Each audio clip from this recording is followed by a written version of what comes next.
It's 2 p.m. in New York, at 7 p.m. in London. Live from Bloomberg's World Headquarters, this is Bloomberg Markets The Close. I'm Caroline Hyde. I'm Romaine Bostick. And I'm Taylor Riggs. And stocks euphoria fades, but the rotation, it remains. The S&P 500 falling as a sell-off in tech outweighs gains in industrial and energy shares. The Nasdaq 100, it slumps but small caps, they fly still. Treasuries down after a record $41 billion bond auction. And it's another court fight for the Affordable Care Act. The Supreme Court could decide the fate of Obamacare, why two key conservative justices have signaled, well, they may rule to save it, and what it could mean for the over 20 million people insured by the law. Amazon, hit by an EU complaint, the e-commerce giant becomes Europe's latest big tech target. That's as regulators investigate the use of rivals' data and whether Amazon unfairly favors its own products. All that, and as always, so much more coming up. Romaine. Yeah, a little bit of a slowdown, a little bit of a reassessment here in that global equity rally. Of course, we saw markets did rise over in Asia and in Europe, but a fraction of what we saw back on Monday here in the U.S. A similar story unfolding right now. You are still seeing a rotation out of those tech names, particularly those stay-at-home tech trades like Zoom, like your Twilios, even some of the more, I guess, structural tech names like Alphabet and Microsoft also moving lower. But as Caroline was just mentioning, industrials are getting a little bit of a bid here. You're seeing the aerospace sector really rallying across the board with Boeing, Raytheon, among those companies up strongly. Other industrials like 3M, Otis also posting some pretty decent gains here. We should point out the Russell 2000 is right now just a few ticks away from an all-time high. We'll see if it can get there. It has not traded above that all-time high here yet, but you are seeing some pretty strong bids come in for financials, for industrials, and some of those small cap discretionary names. Your 10-year yield at one point on the day was actually flirting with the 1% mark, 96.98. That was your high on the day. Gold, which of course yesterday broke back below a couple of those key short-term moving averages, Taylor, right now trying to claw back some of those losses, up 0.7%.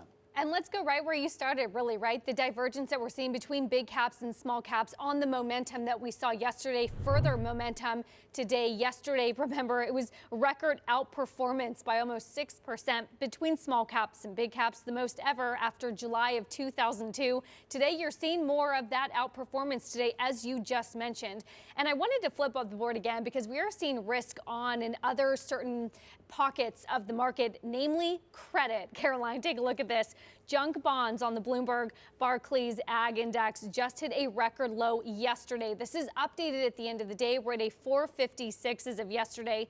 We saw a 45 basis point drop. That is the most ever since April, surpassing the previous low that we had in June of 2014. Today further confirms that further risk on, Caroline.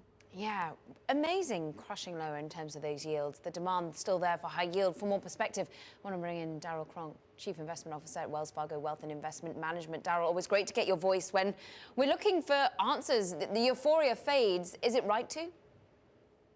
No, I think it should stay on, actually. And I think Taylor hit it squarely with there's a whole bunch of uniquely bullish trends right now.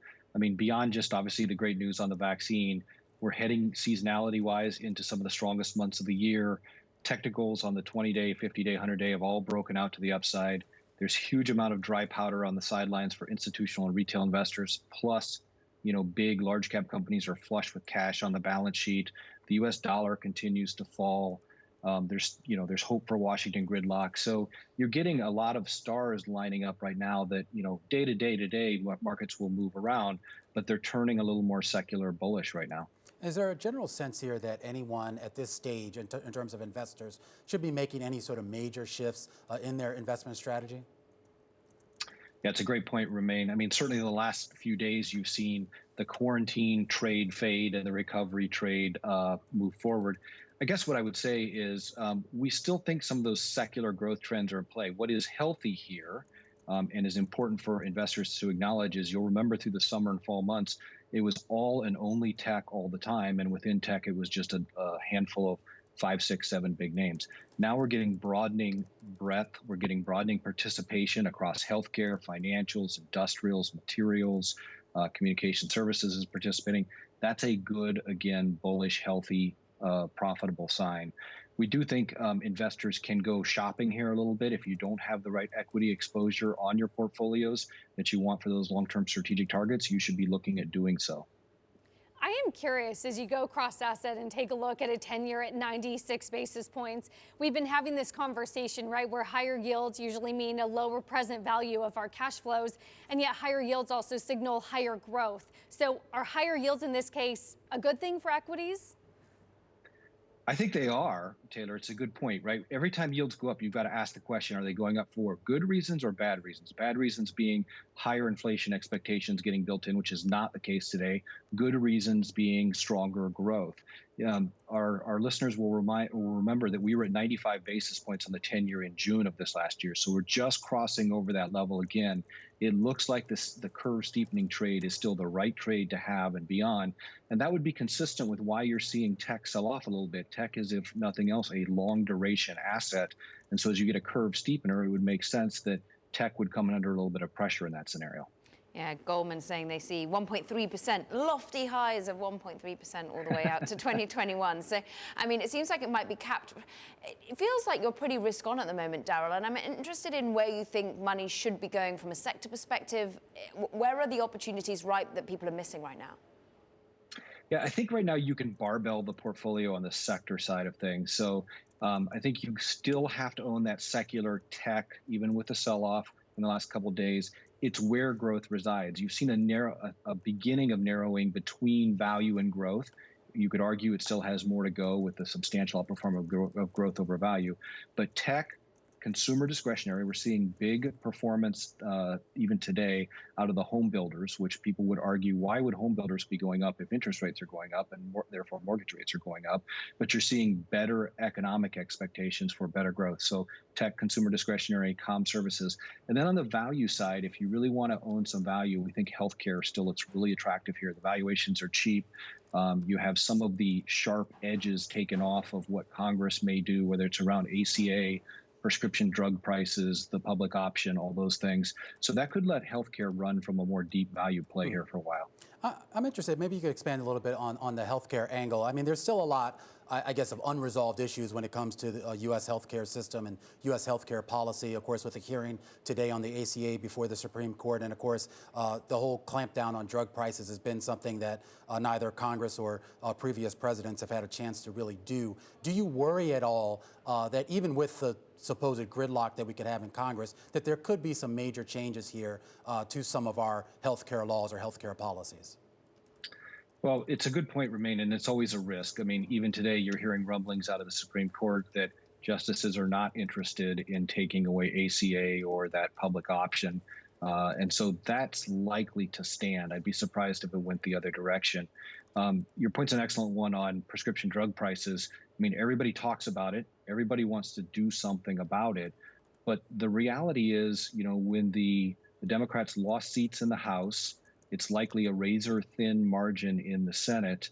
And the president will probably try to put something forward. It's just going to be really politically hard to do when you got that kind of balance in the Senate and the House at this point. Just curious about how you're thinking about overseas with further dollar weakness, which has been the trend. Does international look like the better option at this point?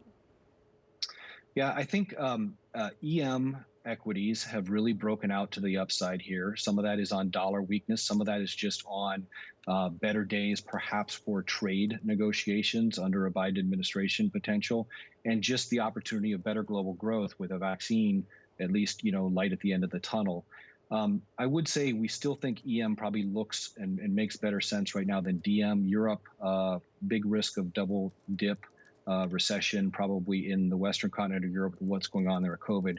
I would make one last point. The most under-talked about trade these days that people don't have on their radar and aren't paying attention to is Japan.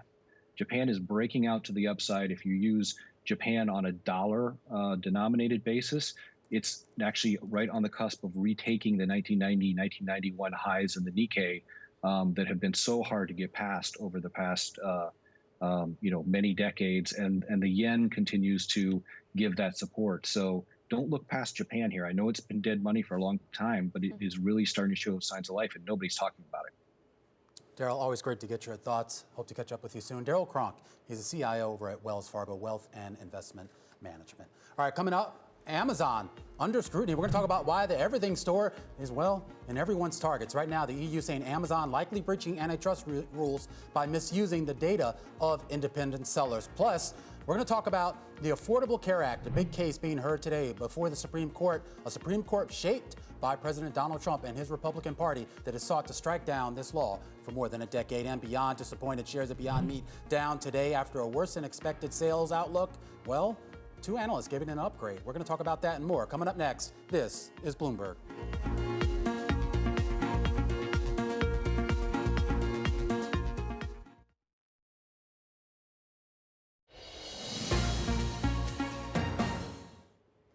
We have to take a look at shares of Amazon falling for a third straight day. But between yesterday and today, you're looking at some pretty significant losses, down about 8% or so just in the last few days. Some of this, of course, is on the concerns about this general rotation from growth to value. But, of course, other lingering concerns as well about big antitrust issues popping up for Amazon, this time over in the EU. So for more on this, let's bring in our Bloomberg tech reporter, Matt Day. Matt, walk us through some of the concerns, of course, that the EU is pointing out and highlighting as it relates to Amazon. So the EU is scrutinizing Amazon's kind of dual role. You know, they operate a traditional retail store where they sell their own products online, but then they also host other sellers for a third-party marketplace. And the EU has spent more than a year probing kind of the advantages that Amazon might have in operating that marketplace and kind of setting the rules as it goes along. And they don't like what they see so far. So they don't like what they see so far. I guess the general question here, Matt, is what would be the remedy, I guess, that the EU would seek that they think would actually rectify all this? That's definitely a matter of debate. It's one of the questions that Amazon will fire back, you know, when they respond to the antitrust complaints in Europe and in the United States. One of the more obvious ones is sort of legislation prohibiting, you know, a company from having both of those hats, right? Sort of setting the rules for, you know, who can sell on their marketplace and how, and kind of forcing Amazon to pick one or the other, or otherwise kind of splitting off that business in perhaps an extreme scenario. It always feels like the EU, and Margaret Vestager leads the charge here. She fined Google. She's asked for business model changes before. No, the fines are basically a drop in the bucket when you look at the size of these companies and the scale. Do you think something what would be dramatic for Amazon, and would a business model change in Europe mean that would be it for the rest of the world? I think that's certainly Amazon's worries. They're very much attuned to the fact that, like you say, the EU tends to be out in front on this stuff. They'd certainly be most worried about an imposed business model change on them. I don't think they're, just looking at the Google example, they're not too concerned about fines piling up. That just tends to be a cost of doing business for American tech giants in Europe these days. But you know, certainly if there were any discussions of business model ramifications in Europe, they'd certainly be worried about that spreading to the United States. Yeah, what specifics is the U.S. sort of gleaning or taking from EU, given, as Caroline pointed out, they're typically ahead of the U.S. on these matters? Just looking at the House, the U.S. House Antitrust Committee's report on the big tech giants this morning, it's certainly a lot of dovetailing between the work they were doing and European Union regulators. Now, of course, the sort of Washington, D.C. regulators haven't chimed in publicly quite so much as the EU has on what they're looking at there, but there certainly seems to be a lot of learning, back and forth. Meanwhile, of course, Amazon disagrees, it would seem, and says it will continue to make every effort to ensure it has an accurate understanding of the facts. Matt Day, we thank you, Bloomberg tech reporter, across all these things for us always. Meanwhile, coming up, Beyond Meat, it gets burned. Shares plunge after the missing even the lowest of Wall Street forecasts for revenue, with an at-home demand and restaurant sales taking a hit. Also, competition. Top Calls is next. This is Bloomberg.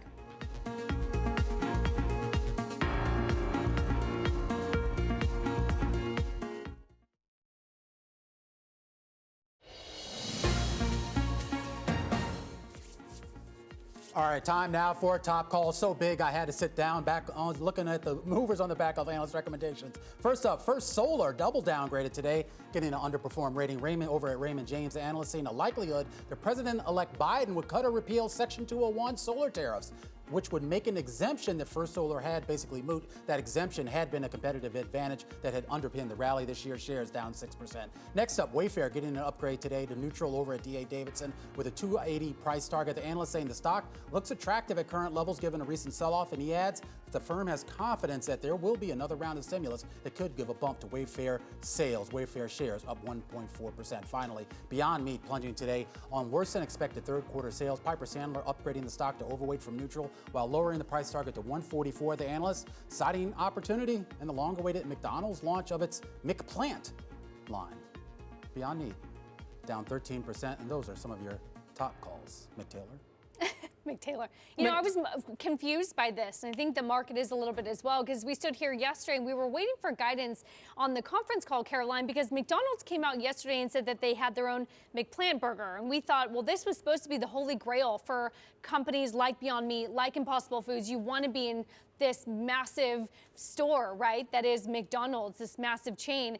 But then we heard, well, Beyond Meat is involved in helping produce the McPlant patty. We just weren't really told that. So I think investors and analysts were just trying to glean any other information about the partnership and who really was involved. Meanwhile, they faced headwind after headwind of people not really going to restaurants and eating their patties at the moment. People also suddenly getting Impossible burgers instead of your Beyond Meat, and competition is fierce. It's interesting if you look at analyst recommendations, how far the price has fallen, but basically just come into line with where price targets on average were. You still got like 7 buys and 10 holds on this stock, Romain.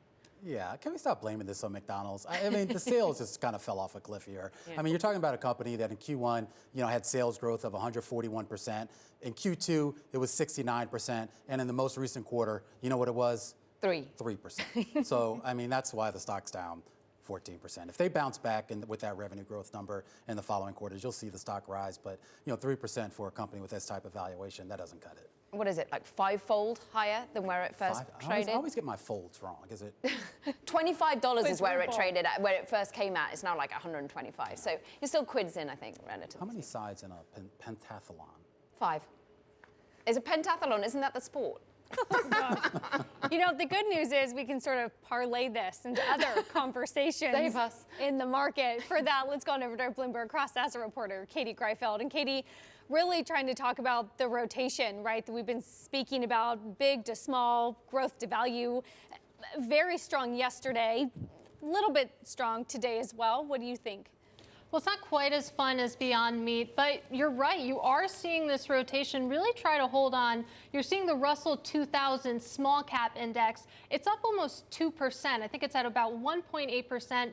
You're seeing the Russell value index. It's up nearly 1%. And at the same time, you're seeing big tech continue to fall. The NASDAQ 100 is down almost 2% at this point.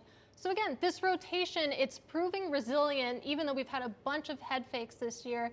And it's barreling on even as analysts are starting to question whether markets went a little bit too far in pricing in economic reopening. Yeah. Citigroup had a note last night that markets have gone rogue here.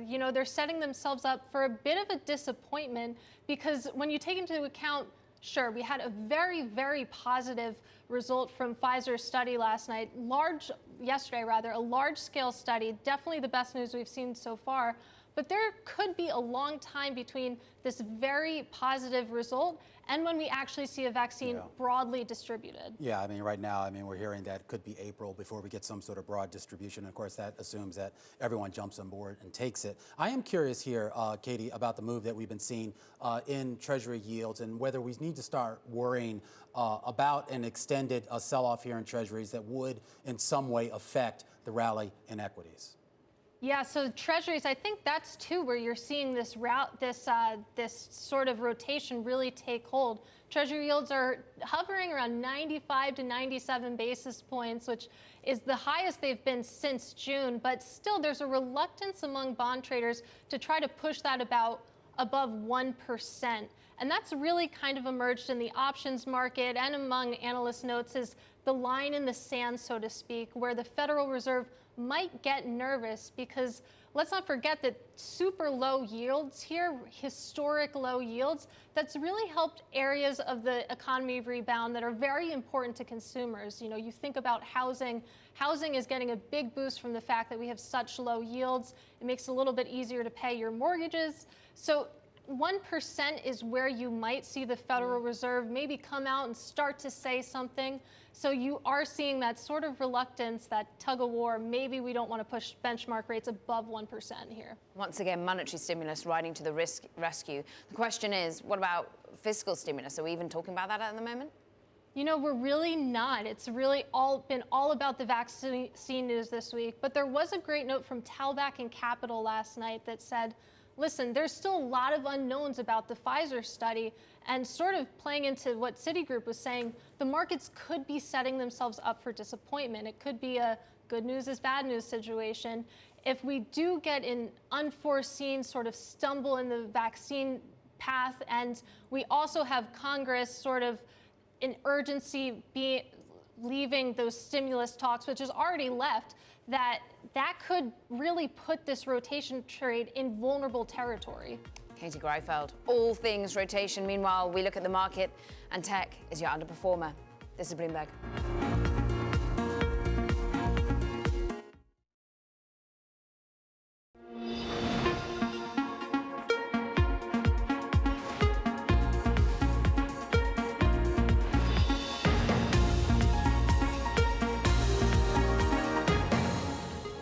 This is Bloomberg Markets to Close. I'm Romaine Bostic. I'm Caroline Hyde. And I'm Taylor Riggs. A little after 2:30 here in New York, getting settlement right now of NYMEX crude. Crude futures at this point settling above $41 a barrel. Still locked in a pretty tight range, but a pretty decent rebound from where we were, again, a couple of weeks ago. Gasoline, of course, moving in tandem here with a lot of the expectations for a reopening of the economy. And, of course, more people putting gas into their cars, into their trucks, and into those airplanes as well. Copper futures have been all over the map on the day. They were down, but right now you see on COMEX futures right now at $3.16, and gold futures did break below yesterday some of those key short-term moving averages, 50-day, 100-day, trying to claw its way back above, or at least back to somewhere near that $1,900 an ounce level. Taylor. Yeah, well, and it also comes as we are getting some comments in Wilmington, Delaware, that we are expected to hear from Biden. Kamala Harris speaking now, of course, on SCOTUS and healthcare. And Romaine, I really wanted to dive into this further. I was taking a look at least from the market reaction, as we know that the Supreme Court hearing some of the latest arguments around ACA starting today that may determine its fate. Healthcare insurers since 2016 have performed better than healthcare facilities, which have performed better than pharmaceuticals, Romaine. So this sort of sets up at least the market tone behind some of the hearings that we are hearing about today. Yeah, a very important hearing here. To bring in a little bit more perspective, let's bring in Dr. Pauline Rosenau. She's a professor emeritus at the University of Texas Health Science Center School of Public Health. Doctor, thanks for being here today. My pleasure. Absolutely. Let's start off and talk about, I guess, what the ACA, was supposed to do, because amidst all the political bickering over the mechanics of it, the general idea was we had a large uninsured population here in the U.S. The ACA was specifically designed to reduce that number, which it did, getting at least by some counts about 18 million people off the rolls of the uninsured onto the insured. Those numbers have now gone back in the opposite direction. And in fact, this year, or as of last year, I should point out, we were back up to about 30 million people being uninsured. What does a repeal of the ACA get us? Well, I think the problem is that Congress was unable to repeal the ACA, but through executive orders, the president has reduced its applicability and the benefits to the middle class. And so Biden has come in with a proposal, which is, now that we know he's elected, this is what he's going to be working for, a kind of new sort of Medicare for all, but he's not calling it that. It's called a public option. And what that means is the government would organize another choice to be put into all insurance plans, from employer insurance to, any other kind of insurance you have. You would have the choice of this public option, which would not be allowed to be more than 8.5% of your income. It would be available to the uninsured, the unemployed, those with pre-existing conditions. But most importantly, it would be available to low-income people in the 14 states that had no Medicaid expansion. Those people sort of been left behind. And now with this, if Biden succeeds in advancing his public option, he'll need Congress's help to do that. It would, again, expand the ACA to a larger group of people. And especially Biden's goal is to aim this at families and to help them lower their deductibles and with lower out-of-pocket costs, help them to get health insurance. Professor, It has a lot of stuff like increasing home health care workers' wages, et cetera. But the major point that Biden wants is a public option, very broadly defined for everyone. will it work? Pardon? Will it work, do you think? Will it work? The details are always what's most important, and we won't know till those are fleshed out. And then there are the compromises that Biden would have to make with those who control the Senate. And we won't know that, as a number of people have said today on your program.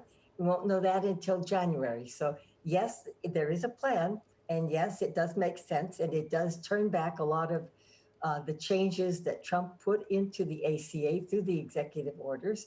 And the problem with executive orders is that the new president, with the stroke of a pen, can remove those modifications. And because Congress didn't repeal it, the Supreme Court said, under the new cases we're hearing brought by the Trump administration and the states that are Republican dominated, it's still a possibility that the power is there under Biden's executive orders to restore the ACA to the status it had with the benefits it had when Obama was president. Yeah, Professor, talk to me more about that. If he doesn't get the support that he needs from the Senate, short of just doing executive orders, what do you see as a perhaps maybe realistic compromise, or do you not see that at all? Well, he can restore through executive orders everything that Trump took away, in short. But if he wants to put a new public option on the table, he will need Congress's help, because that could be legislative, not just executive orders. With regards, though, to, I guess, the legal scrutiny, I mean, Doctor, there were a lot of, concerns raised that when the ACA was passed and implemented, that there were effectively enough holes in it where you could mount a pretty significant legal challenge to it, as we, of course, have seen with these Supreme Court cases. Is there something that Biden could do with those executive orders that would stand up to the legal onslaught that it would probably bring? Well, there are already appeals to the Supreme Court, but today, just in the last few hours, the Supreme Court, 5 of the 9 judges have come out and said that they do not think that the most important problem, which the Republicans have underlined, is that there's a problem with the mandate. Congress removed I think maybe, I'm not sure, but in any case, the mandate was removed, but the penalty was not removed, but the penalty for not buying insurance was reduced to 0. That means there's, for all practical purposes, you could do without health insurance and ignore the mandate. But Justice Roberts and Justice Kavanaugh came out, and we assume the 3 other left of center judges would agree with them, saying that they cannot assume that the Affordable Care Act is itself unconstitutional. It remains constitutional in the opinion of 5 of the justices. That leaves us with the ACA on the books, and there's plenty of room for executive orders, but there's also plenty of room for Congress to revise it. That's part of their responsibility. We'll see if they're able to, and we'll see how that continues to affect the healthcare industry here in America. Thank you very much indeed, Dr. Pauline Rosenau, with us, Professor Emeritus at the University of Texas Health Science Center, School of Public Health. Now, you can follow President-elect Biden's speech in real time if she should wish. It's on our terminal. Get there, live go right now. Meanwhile, coming up here on Bloomberg TV, next year, some of your groceries may be delivered by driverless cars. We'll have the details in our Stock of the Hour. This is Bloomberg.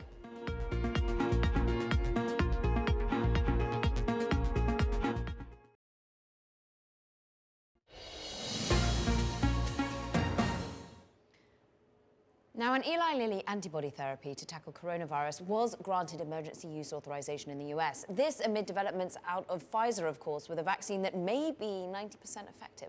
Now, Bloomberg spoke with Eli Lilly chairman and CEO David Ricks about why different treatments may be necessary even once a vaccine is released. Let's listen.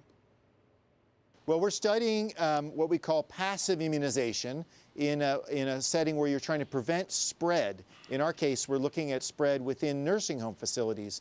It's similar to vaccination in a way. So when you get a vaccine, we introduce a killed or modified version of a part of a virus, and your body recognizes that as foreign and mounts its own antibody response. Here, what we're doing is we're giving you the antibody response of someone else prior to getting sick. It's in a study. It's not approved by the FDA, and we don't have the data yet. But that's a very interesting approach. And if we look at other viruses like Ebola even, this was the setting where these antibodies made the biggest difference. Of course, in the U.S. and I think around the world, nursing home patients, elderly in nursing homes, are at the highest risk. So this would be an important positive event if it occurred, and we should have that data in the coming weeks.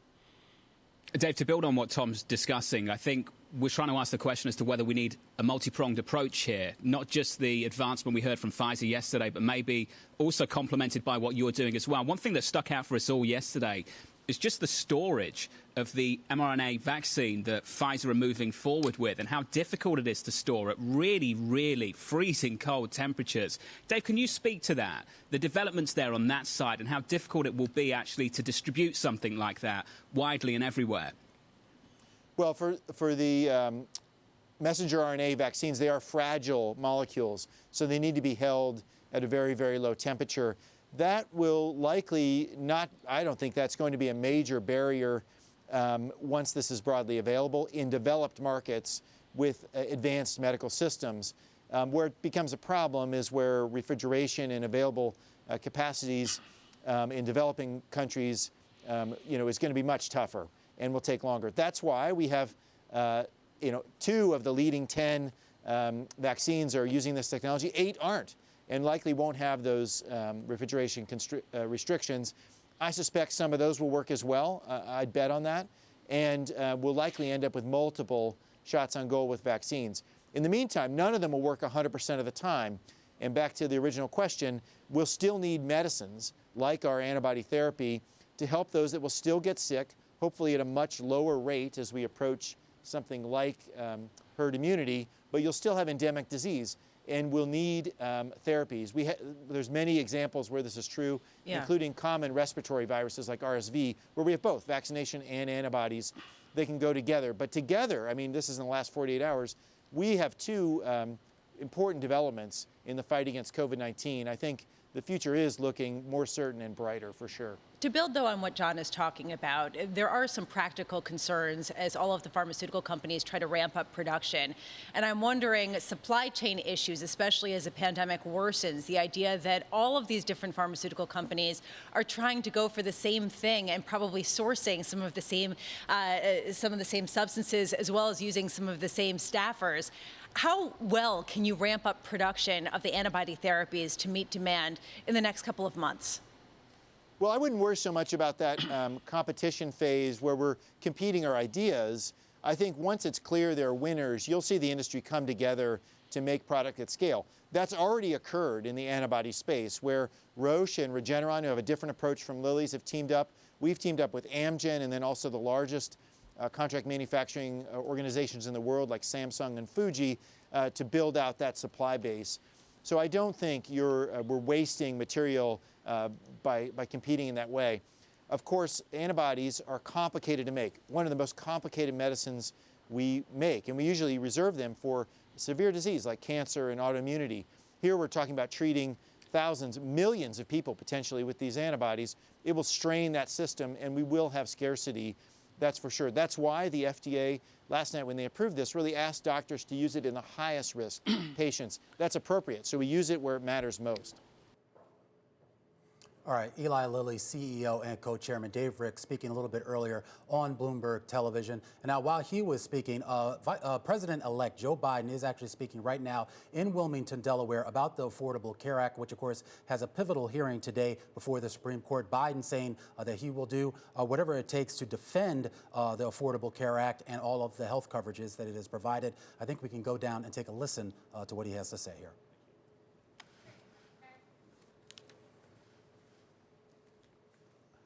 Thank you, Mr. President-elect, and congratulations to you both. Have you tried to reach out at all to the president? And if he is watching right now, what would you say to him? Mr. President, look forward to speaking with you. And you say that you are being able to move ahead without interruption, but to Jeff's point, presumably at some point you will need access to more classified information, secure facilities and the like. What options are you considering? How will you move ahead if the president continues to refuse to concede? Well, look, access to classified information is useful, but I'm not in a position to make any decisions on those issues anyway. There's one, as I said, one president at a time, and he will be president until January 20th. It would be nice to have it, but it's not critical. And we're just going to proceed the way we have. We're going to do exactly what we'd be doing if he had conceded and said we've won, which we have. And so there's nothing really changing. But not ruling out legal action? No, I don't see a need for legal action, quite frankly. I think the legal action is, you're seeing it play out, the actions he's taking. And so far, there is no evidence of any of the assertions made by the President or Secretary of State Pompeo. Secretary of State Pompeo.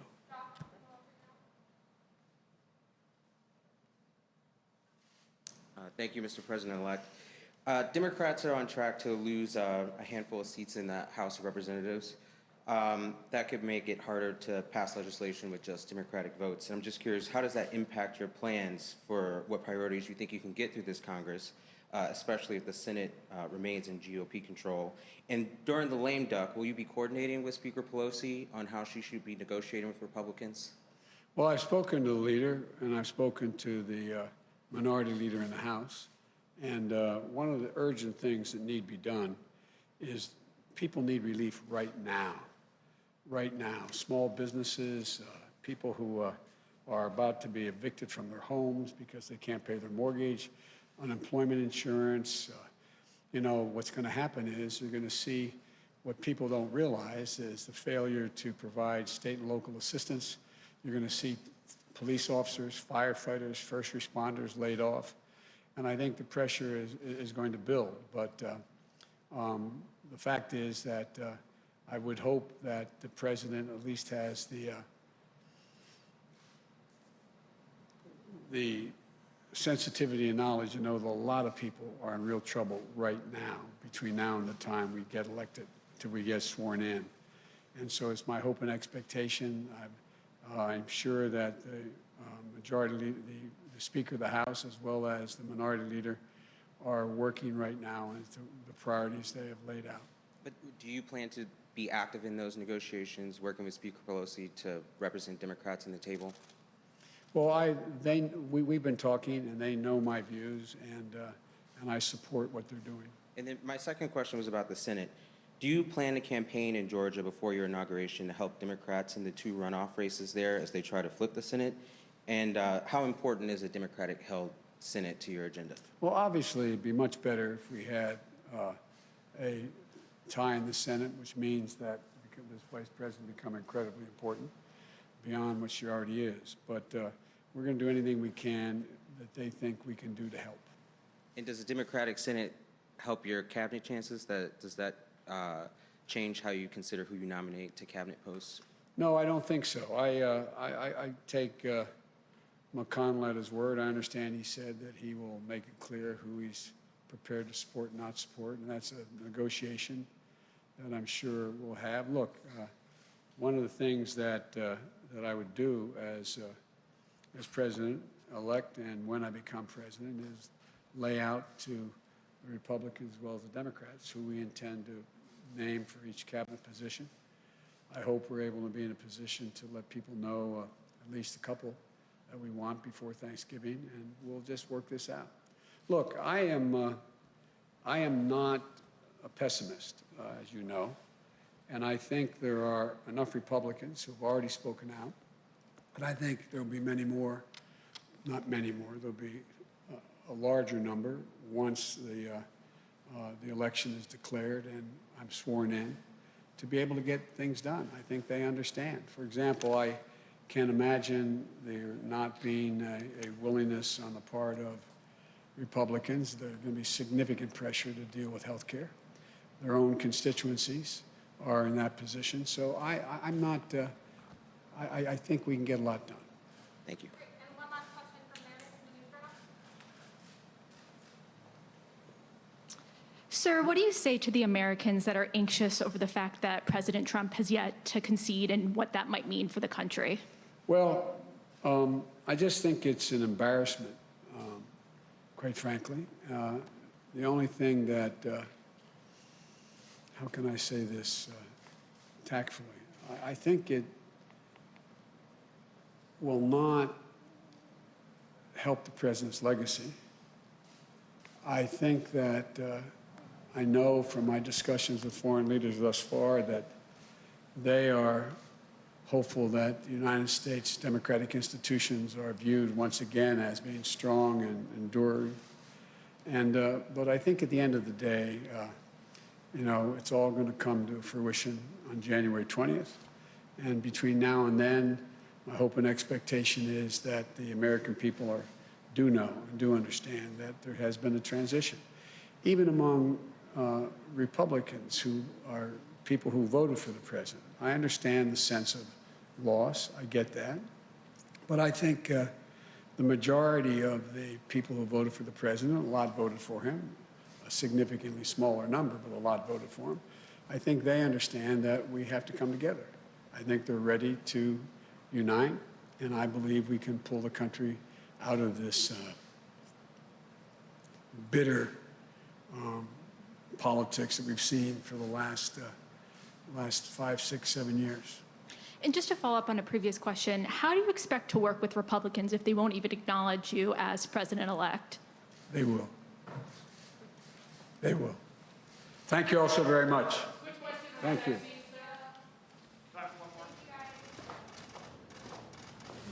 If the FDA fast-tracks the Pfizer vaccine, would you take it? President-elect Joe Biden speaking there about, of course, healthcare in Wilmington, Delaware, as the Supreme Court argues over the Affordable Care Act. Continue the arguments being put to this, of course, Supreme Court, but also Biden talking about the electoral process as it stands and saying it's an embarrassment, quite frankly, on Trump not conceding. He also says he hopes for some cabinet announcements before Thanksgiving.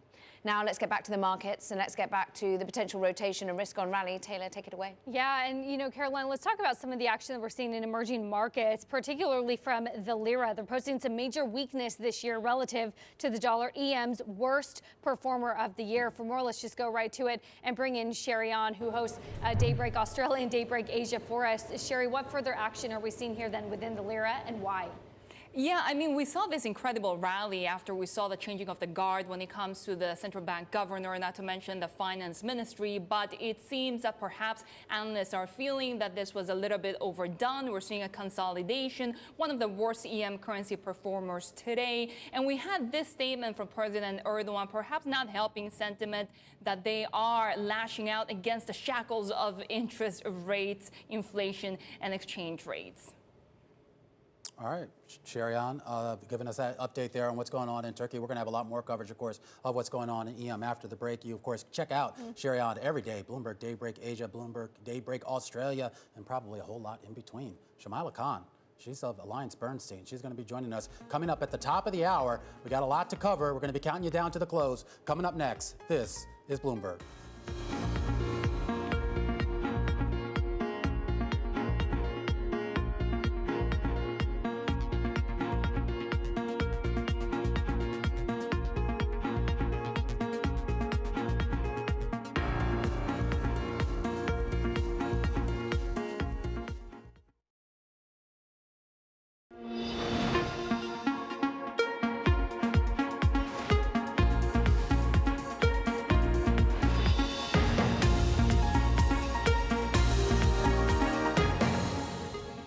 are counting you down to the close. Just 1 hour left in trading. I'm Caroline Hyde. Seeing that rotation continue today, most of the S&P stocks are down. However, small caps rallying. I'm Romaine Bostic. And I'm Taylor Riggs. It is all about that rotation that we continue to see. Like we said, just 57 minutes, one of the most important hours of trading. Some of the smart money really comes in, and we saw a decline yesterday. What does today bring coming off some of the highs that we have seen? It is all about that rotation. Take a look, Romaine, at what we're seeing out of tech into some of the more cyclical sectors like energy, utilities, industrials. That is the theme that we saw yesterday that continues today.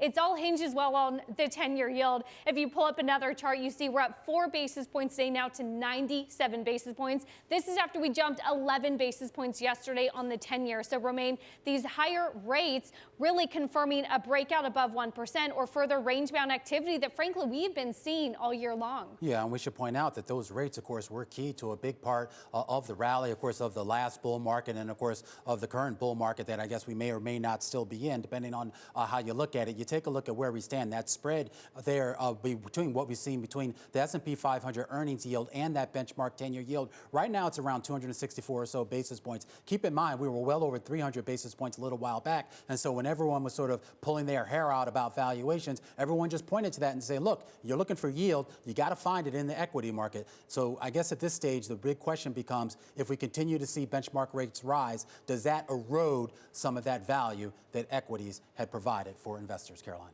Yeah, we wonder whether or not the key question is whether we're starting to look at yields looking appetizing, whether the valuations on stocks get questioned. I bring into all of this a rate strategist, because, of course, that's what we're all discussing right now. Edward Acton really wrote a note that caught my attention, and he really summarizes really what we're seeing in the market, saying on the back of Monday's vaccine news catalyzed a rogue wave of rotational optimism across global bond curves and risk assets alike. However, he, of course, is saying there's a great deficit of information with plenty of room for disappointment. Of course, plenty of room regarding the post-vaccine landscape, plenty of room for disappointment about how quickly we can get this vaccine into the market, distributed to the masses, and what that means for fiscal policy, what it means for the Federal Reserve continuing to have to stimulate this economy. And of course, we've still got plenty of questions when it comes to the administration here in the United States as well. So I almost feel like today there's more questions than answers, and people are thinking about the extent of the risk-on rally yesterday. Yeah, it's like a pentathlon of issues that we have to deal with here on this program.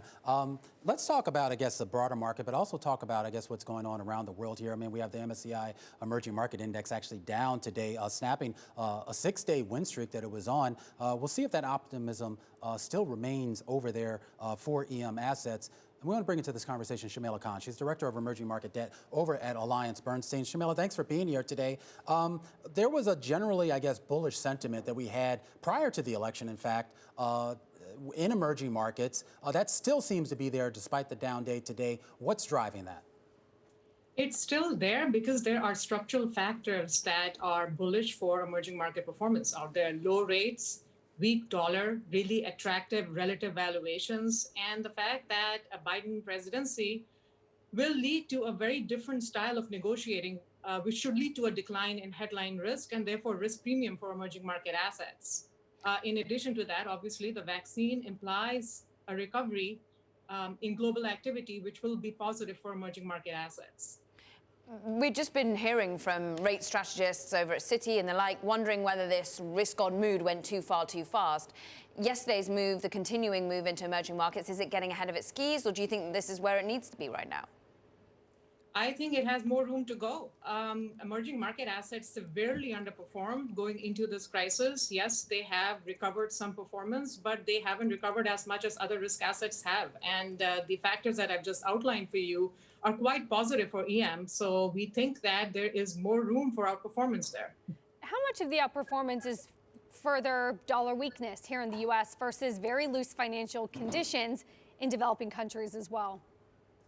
Both are important factors, but we do think that the vaccine will lead to an improvement in recovery and growth, and that has been a big drag on emerging market fiscal deficits and concerns about debt sustainability, which we thought were exaggerated in the first place. So I think there are a number of factors which we think are going to drive this rally. Let's talk about what's going on down in, I guess,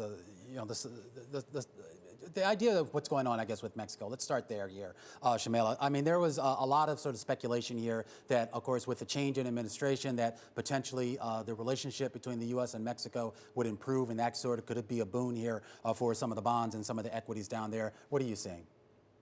Well, I think the Mexico-U.S. relationship, they're really joined at the hip. So the relationship is going to remain stable. But there were a number of factors that were dragging down Mexican growth, which was related to energy prices and U.S. growth. With both of them rebounding, we believe going into next year, Mexico should be a beneficiary. And we believe the market is not giving enough credit to President AMLO for maintaining fiscal austerity at a time when hardly any other leader did. Let's keep digging into certain countries of opportunity right now. Shamala, where's being underpriced in terms of where the attraction is, where the certainty is, where if you're looking at getting into emerging markets, you should start to really focus your attention?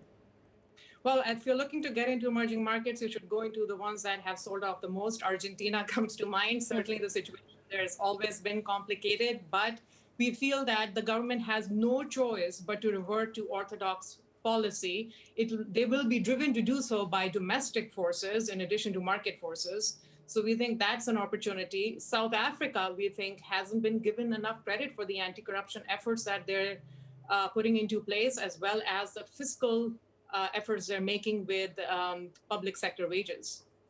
What about surging EM debt and a renewed focus on fiscal responsibility? Does any of that give you pause for concern? Well, we thought some of those concerns were misplaced. First of all, debt has risen globally, and that is why we have monetary policy where it is in order to allow countries to service them and essentially delever going forward. Secondly, EM countries were not on the verge of bankruptcy or debt unsustainability that they actually got, into a massive default wave just because of the COVID crisis. So essentially, we think that, yes, there are a couple of countries that we would be concerned about, but there's no systemic reason to be wary of emerging market assets here. Sounding bullish. Shamala Khan, we thank you for your time, Director of Emerging Market Debt at Allianz Bernstein. All eyes on that continued rally. Meanwhile, coming up, Goldman goes all in. Why it thinks a steepening yield curve is a key global investment theme for 2021. Plus, big tech under Biden, why the president-elect, who's seeing a picture of right now, isn't offering a repeat of the Obama administration's Silicon Valley embrace. And stimulus coming soon, why Dallas Fed President Robert Kaplan says an extension could happen sooner rather than later. All that, so much more coming up. This is Bloomberg.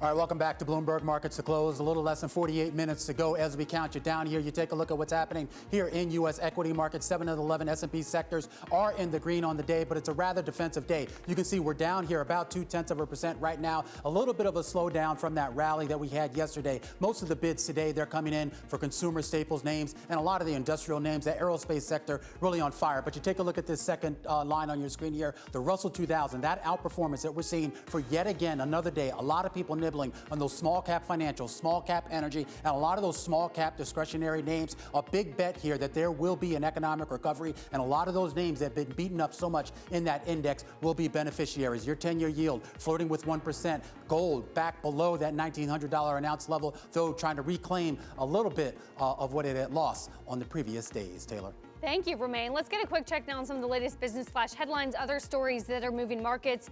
Experts are warning that the coronavirus vaccine from Pfizer and BioNTech still has many hurdles to clear. Results from the tests fueled optimism that the world will soon have a way out of the pandemic. Still, there are questions about the vaccine's production, distribution, and safety. Pfizer experts have safety data for people in the trial by next week.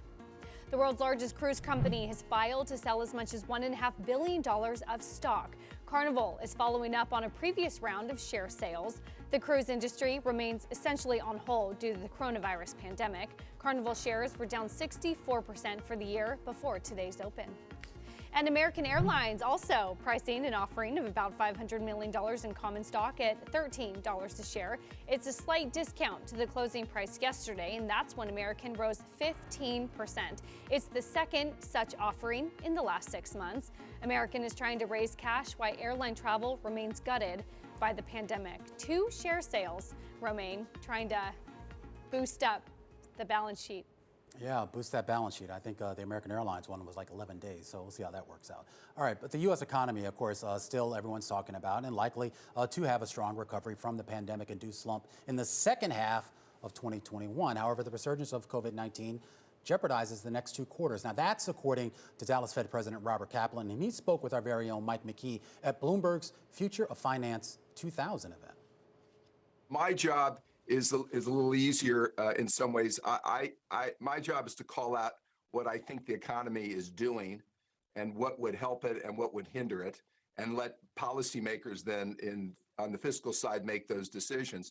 And it's clear that this pandemic has been very unusual in that normally when you have a severe downturn, you'll have a drop in household income and you'll have a drop in consumer spending. We didn't see that here. Consumer spending stayed solid, mainly due to fiscal stimulus. Where now, as we sit here today, we can't tell how much savings is left for people who've lost their jobs, how much savings left from fiscal stimulus running out, but it's going to run out. And if we don't renew it, we'll see a drop-off, we think, at some point in household income and consumer spending.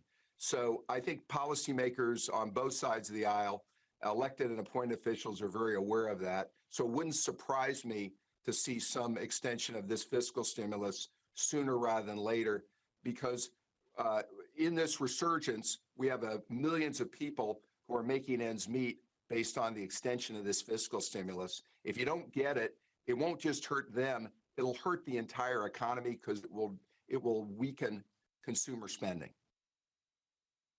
Joe Biden said yesterday we're likely headed into a long, dark winter because of COVID, but it sounds like you're not as pessimistic.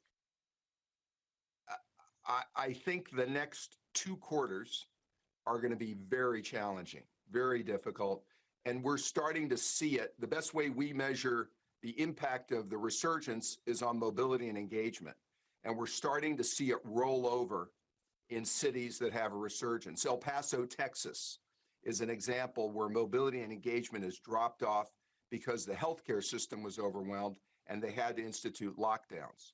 We're seeing people power through this pandemic and be more willing to engage in their daily activities than were in April. The danger is that if the resurgence gets bad enough where it overwhelms healthcare systems in various cities, they may not have a choice but to institute lockdowns to protect their healthcare system and people's access. And that's a real downside risk and a danger. But again, that's over the next couple of quarters. We're still hopeful as we get through into the spring and we get dissemination or beginning of dissemination of a vaccine, you're going to start to see a better economy. And our estimate, by the way, for GDP growth for next year is around 3.5%, but a lot of that growth is back-end loaded in the second half of the year. So cautious and concerned about downsides in the short run, but optimistic over the horizon.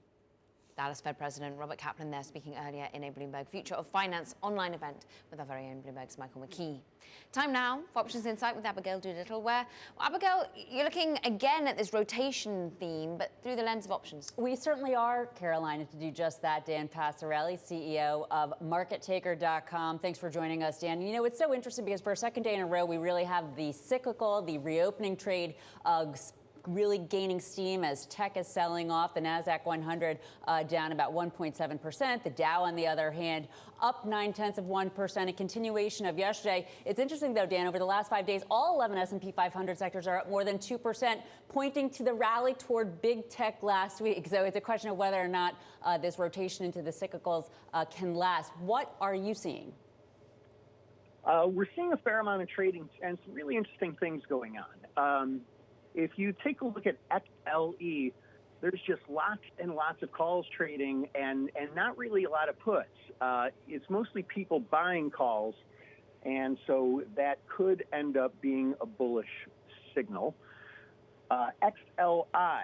So XLI is very interesting. There's actually a disproportionately high number of puts trading relative to calls, which typical for many contrarians would be a bullish signal. But most of those puts were actually sells, giving the opportunity for people to use the options market as a way to get into those underlying shares if the market dips some. Well, you know what's so interesting, Dan, because we're looking at the IMAP and the Bloomberg terminal here, and industrial is a top sector on the day, energy not far beyond. So you're definitely seeing that relative to the options activity, lots of bullish activity for those cyclical sectors. What about tech, though, and discretionary? What are you seeing there? Are you seeing put selling? Are you seeing put buying? What's going on? Yeah, in the discretionary, I'm specifically looking at XLY. What we're seeing there, so that's very interesting. There's not a whole ton of trading, but a lot of the larger orders that are going up are actually crossed orders, is what they call them. They're trading mid-markets, and that means it's kind of hard to get a read on whether it's a bullish or a bearish signal, first of all. Well, that... Oh, go ahead. Well, excuse me for interrupting. That certainly makes sense to some degree because this year's winning trade, maybe traders don't know whether they want in or out. Speaking of winning trade, Dan, in about 20 seconds, talk to us about Tesla because that's certainly one of the top stocks on the year. Yeah, Tesla looks good. A lot of the renewable energies and electric vehicle companies look good. And what I like in Tesla is a put credit spread, which is selling the November 27th 350 puts and buying the same expiration 340 puts. Dan Passarelli of MarketTaker.com. Thank you, as always, for joining us for Options Insight. Great stuff. From New York, this is Bloomberg.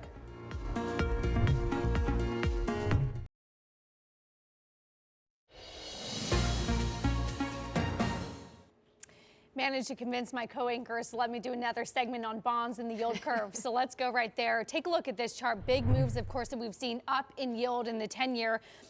Breaking out of a range, you guys, that we've really been seeing for most of this year. On top of this, Goldman Sachs comes out with a note saying that they also see steeper yield curve by the end of next year. For more on this, let's bring in Bloomberg's Liz Capo-McCormick. Liz, I am curious what Goldman sees in steeper yield curves, if it's higher growth, higher inflation, and a Fed that doesn't cap rates? Yeah, basically you nailed it. It's the combo, and obviously these folks put this report together before the Pfizer news came out yesterday, but it kind of added to their theme that they think the economy is going to keep rebounding. And that the Fed, with their focus on, really trying to get inflation up with this new average inflation targeting, they're going to be successful and slowly get inflation higher. So, yeah, that will bode for higher long-term rates, a steeper curve, and that kind of is Goldman's theme in a nutshell. I mean, we've seen the steepener trade call several times this year. And while I guess to a certain extent it's come true, it's also been kind of a long slog, I guess, for anyone who got into this trade early. What's going to accelerate this trend right now? All right. Well, that's the great point because we've seen this kind of not from just Goldman, but from many others, especially a lot of the asset managers have gone in big on the curve steepener for a while. And it's kind of overall done well, but it's had its phases of, I'm sure, people second guessing. But I think this time around, again, Goldman didn't know of the Pfizer news, but I think some hopes that there could be a vaccine, even though we are sadly seeing these, virus case numbers rise and some rollback. I think there is a feeling that the economy maybe into next year is going to increasingly have better days, and that the Fed, they have made super clear that, not only with this new plan, but like we all say, Powell said, we're not even thinking about tightening. So they seem to, want to really get inflation, and of course they're trying to get a broader recovery in the labor market, more diverse in all areas. So they seem to be saying they're going to keep rates low for a very long time. So the 2-year stays locked, the 10-year pushes higher in terms of yield, and that it feels as though that should entice some sort of demand. But with the supply, we saw the auction today, 10-year, $41 billion, even though we'd seen that sell-off and the yields come higher. It wasn't enough really to lure in demand. What do you think to that? Right. Yeah, it wasn't a stellar auction, and the sense I get from people, these auctions, obviously the U.S. Treasury always sells its paper. However, it's taking a little harder to digest these days because we're at record sizes. Now, some people say we may be at an inflection point, that these auction sizes, which have been bumping up every quarter for the last year, may not have to go too much more. Number one, we may not get some additional supersized stimulus, and we may get some recovery. So maybe we're through the worst of supply, but you're right. Usually we get to 1% or so, and we see buyers come in, and that may happen again. Liz Capo McCormick, always great to have you with us. Thanks for talking through all the bond moves. Let's have a quick look at what's happening in terms of equities. Down 1.3% in terms of big tech now. Really is the sell-off, but still at a record high on all country world index. This is Bloomberg.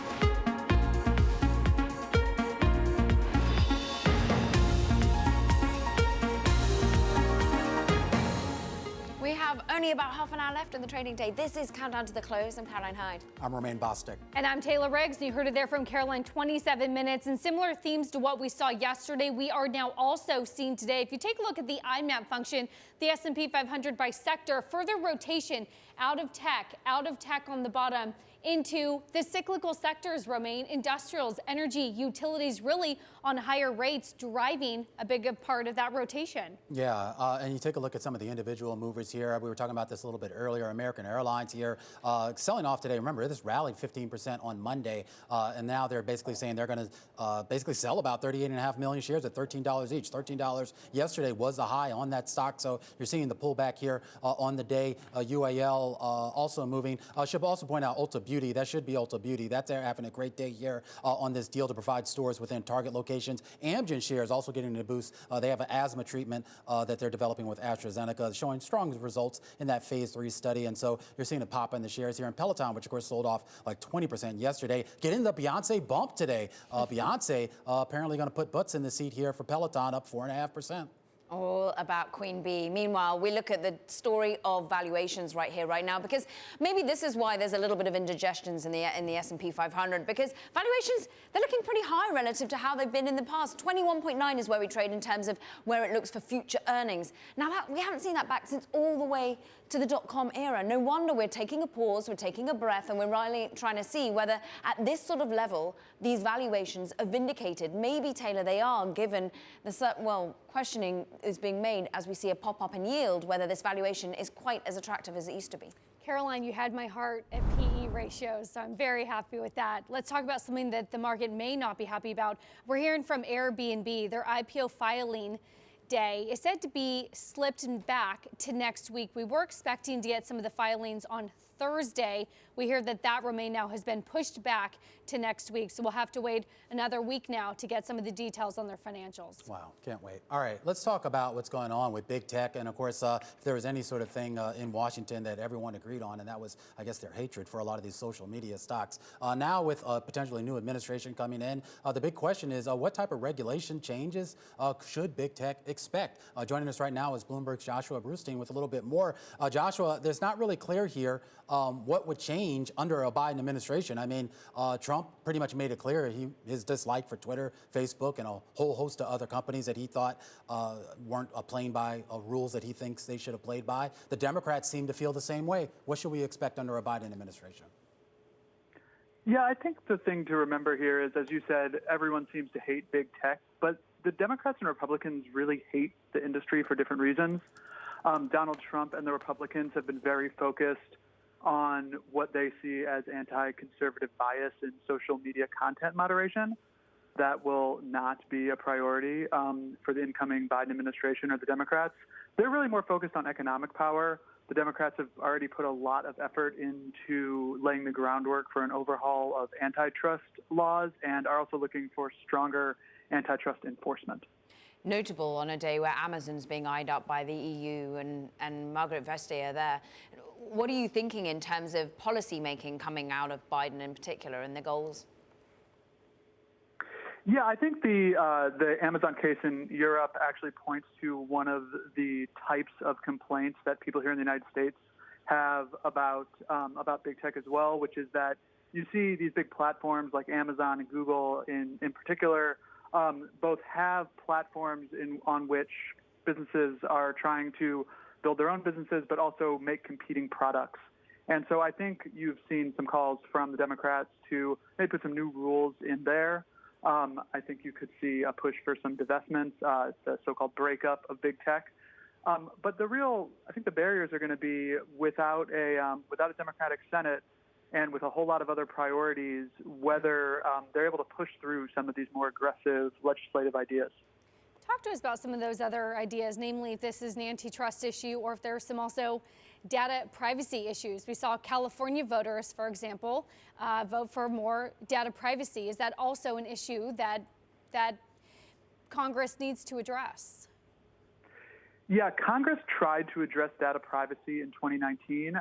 I do think that this might be an area where you could see potentially a little bit more agreement between Democrats and Republicans, because it does get at some of the core concerns about the social power that these companies have. There is some legislation that's been floating around there. It's not active at the moment, but I do think that you will see at least some parts of Congress want to take a look at maybe reopening those discussions. Let's just talk quickly, we only have about a minute or so left here, Josh, about potential changes at some of the regulatory agencies, primarily the FCC. I mean, an agency not a lot of people pay attention to, but is going to have a lot of power, does have a lot of power over these companies. I'm sorry, you said FTC or CC? FCC.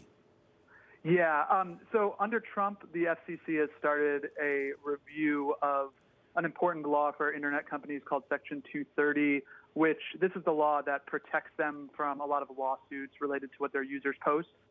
I hear that the Democrats are not really enthusiastic about continuing that review and may stop that. You could see the FCC go back to having a further discussion about net neutrality, which has also been a big issue in the Obama years and then the beginning of the Trump years.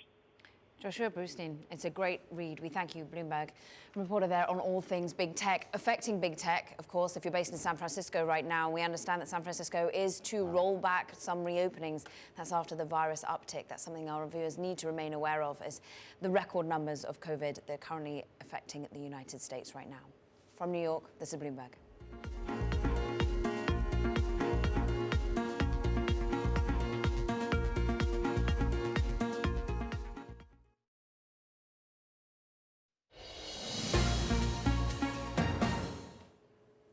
All right, welcome back to Bloomberg Markets at Close, counting you down to the close. You know, Taylor, when I failed the CFA, I remember studying about the dividend yield. Apparently, I didn't study hard enough, but a lot of people, of course, have been keeping an eye on that dividend yield on the S&P 500, of course, relative to that 10-year Treasury. And you see the trend line has been down. You see that spike where it went up. Of course, that was a couple of years ago, and it really sort of added a lot of fuel to that rally that we saw in equities. A big question seems to be here that as rates begin to rise here and that yield differential starts to narrow, whether equities will hold their attractiveness like they used to. And that's one rotation that we talk about, right? Out of bonds into equities. But within equities, where's the rotation within that? And you're seeing this rotation. We've talked a lot about this yesterday and today, from big into small. And we can do that not by the NDX versus the RTY, but the equal weight S&P relative to the market cap S&P 500. So here, of course, yesterday we had the equal weight index outperform the market cap index by the most on record. You had a 3% gain. Today we're about 0.7%. So the trend continues, Caroline, though, albeit a little bit at a smaller pace today. But the fact that you have equal weights starting to outperform, healthy for some analysts' perspective when talking about the breadth of the rally. And I got you with earnings per share a little bit earlier. Now I'm going to get you with bonds now, Taylor. Wow. All focus on debt, actually giving you a positive yield right now, a little bit more of it. Now, what's extraordinary is that about $17 trillion worth of debt is currently had been negative yielding. It's now got a little bit better. Only 15.9 trillion is now in negative yield. We got a little bit of a pushback. Positive yielding investment grade debt is bigger by 1.2 trillion thanks to this global rout that we saw in terms of bonds. Sub-zero rates plunging, the most since March. So this is a chart that shows you just how many now, the value of the world's negative debt pile has just got that much smaller, it would seem.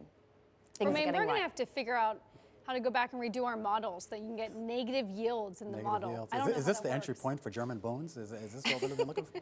I only ever want to take it back to Europe, you know me. Meanwhile, on the CFA, just don't try, and then I have to say that you failed it. Meanwhile, a quick check at the latest business flash headlines for you. The largest exchange-traded fund in the world is also the biggest loser this year, but it won't be that way for long. State Street's S&P 500 ETF just added 9.8 billion in a single day. That was the most in one session in almost a year. Now, the fund attracted more than 10 times the amount of the competitor yesterday. Progress towards a coronavirus vaccine helped spark the move. The fund has suffered outflows of $2.8 billion this year. Meanwhile, billionaire Bill Gross, he's in court fighting with a neighbor who says the music was blaring so loud from his $32 million California oceanfront home that it drowned out the sound of the surf. What music is he playing?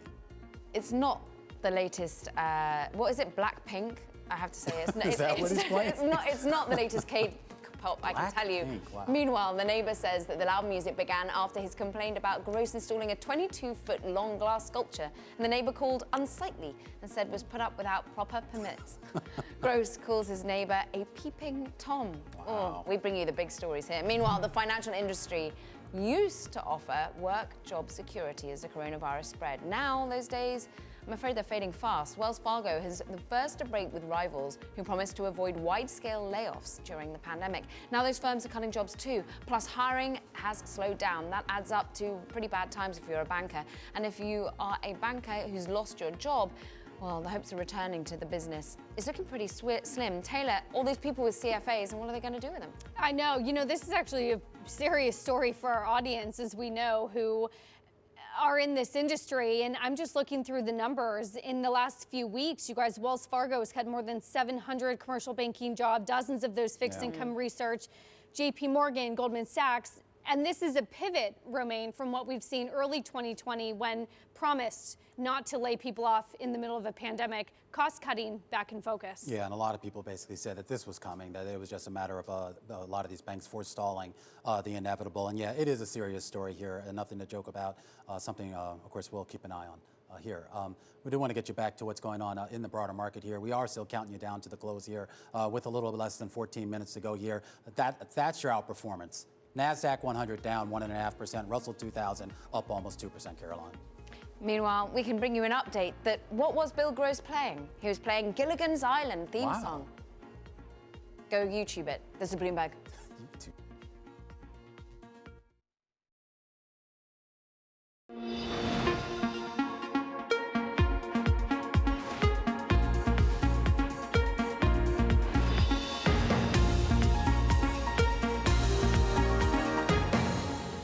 This is Countdown to the Close. I'm Caroline Hyde. I'm Taylor Riggs. I'm Romaine Boston. Let's get you a look at how the majors performed today, and it's pretty different from the euphoria we saw yesterday. Nevertheless, we now have a bifurcated market once again, but this time the Nasdaq in the yellow is well underwater. We're in the red in terms of your big tech dragging us off. As we start to question valuations in big tech, we start to question the potential rotation. The S&P 500 clinging to the green. We're up just 1/3 of a point at the moment.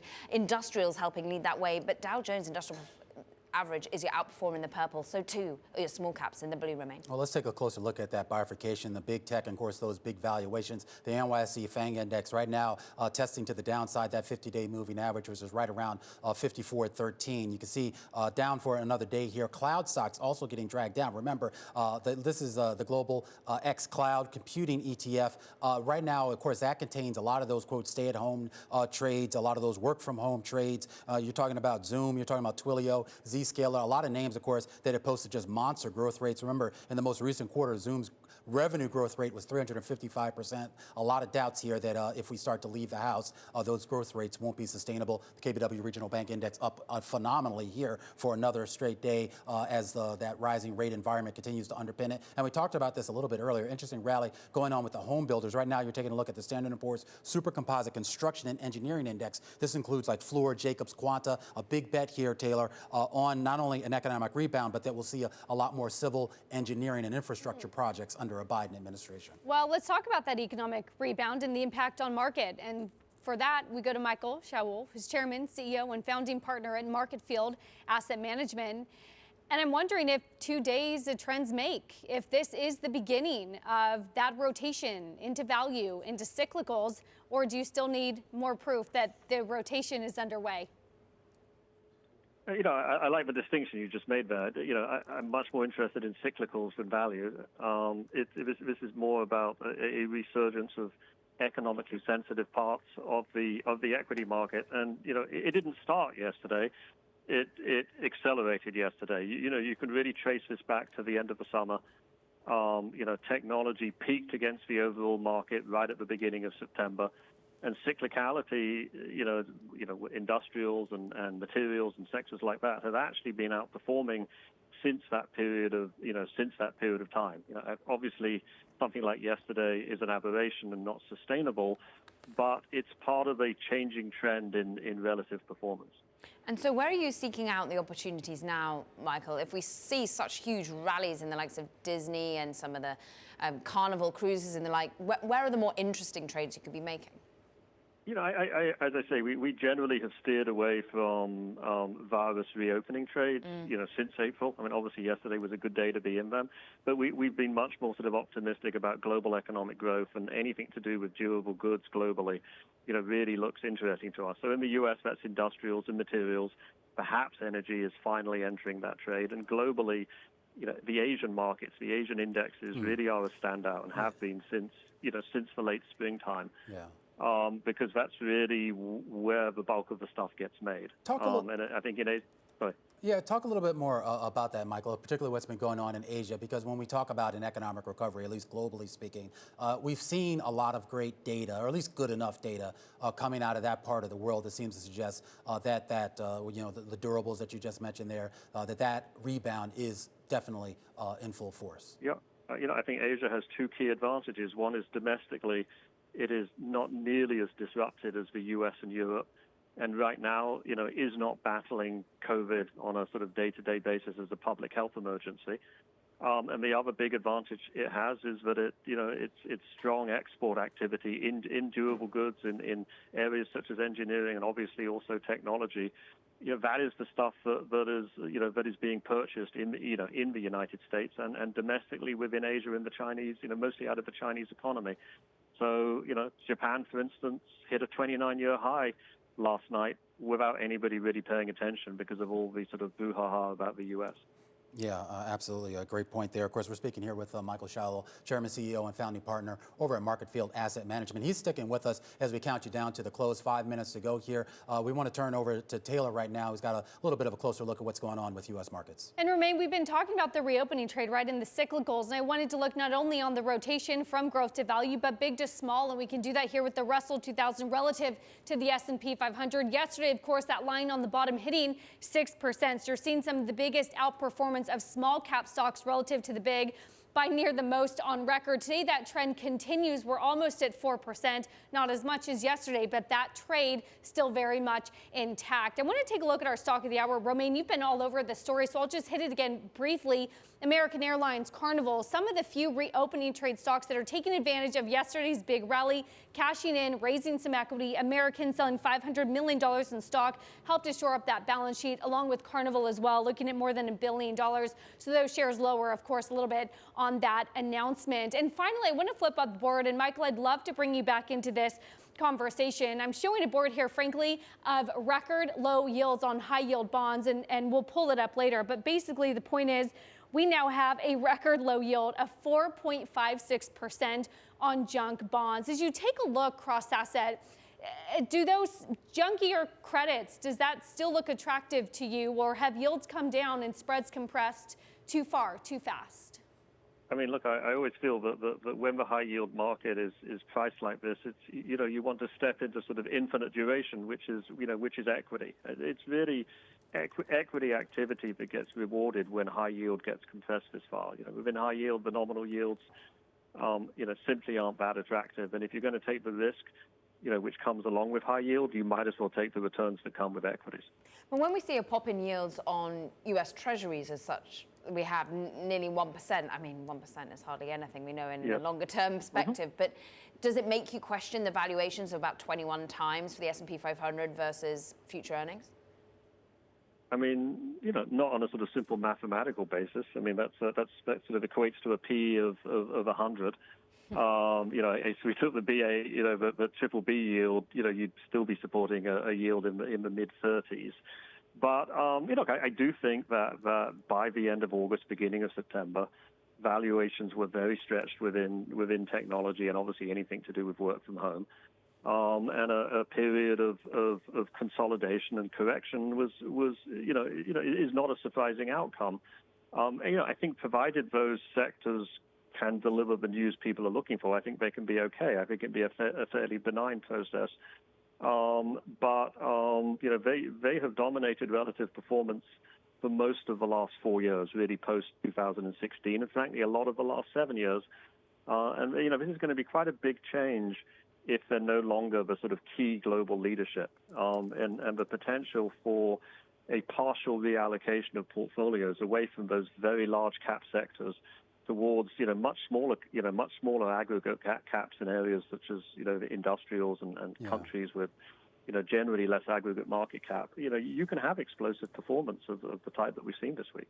Yeah, I mean, it seems that that's where investors want to go, but we've seen time and time again over this year that when we started to see this rotation, there's always something that sort of scares the gopher back into the hole, and everyone flocks back to big tech or to more traditional risk havens. I am curious as this rotation goes on, if it goes on, is it going to be confined here primarily, do you think, to the U.S. cyclicals, or will we start to see money, U.S. money here, move actually outside of our borders and look to some of the markets in Europe and Asia?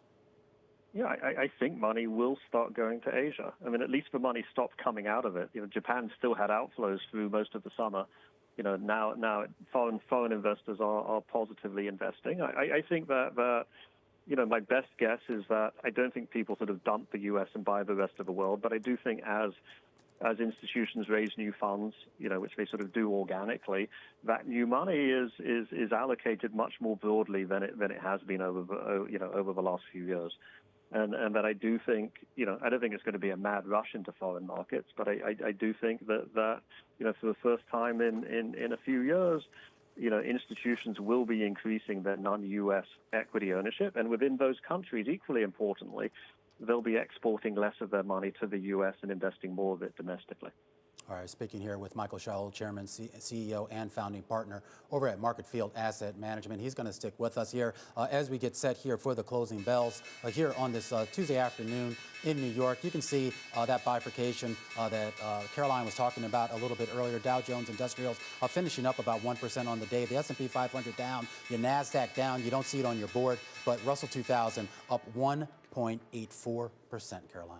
And the themes that are accentuated today of tech on the downside and the outperformance of industrials and materials and the like were really stark when you look across asset as well. We want to get back into the GMM function. It's basically your overall global market matrix. It shows you what's happening across assets here. And the S&P 500 pretty bleak, just down 0.1% in the grey. But we see the not following on with Europe's outperformance in terms of stocks. But what we do see in foreign exchange is dollar not really going many places. Instead, the pound for once outperforms, up 0.6% as we look towards Brexit.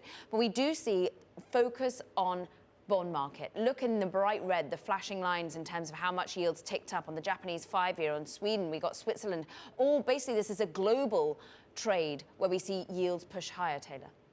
Well, you see that across the board, not only globally, but of course, here in the U.S., we are just stunned by a 3 basis point move on the 10-year to a 96 basis points, an additional 3 basis point move higher on the 30-year to a 174. This, of course, as you're hearing calls from Goldman Sachs, for example, talking about steepness of the yield curve, big 10-year moves yesterday, and certainly some of that continues today. Michael, you're still with us. Talk to me about where we are within this bond market, the steepness of the yield curve, what that means for investors. We know the Fed is keeping rates low on the short end. Do they not come in and cap the long end if we get significantly above 1%?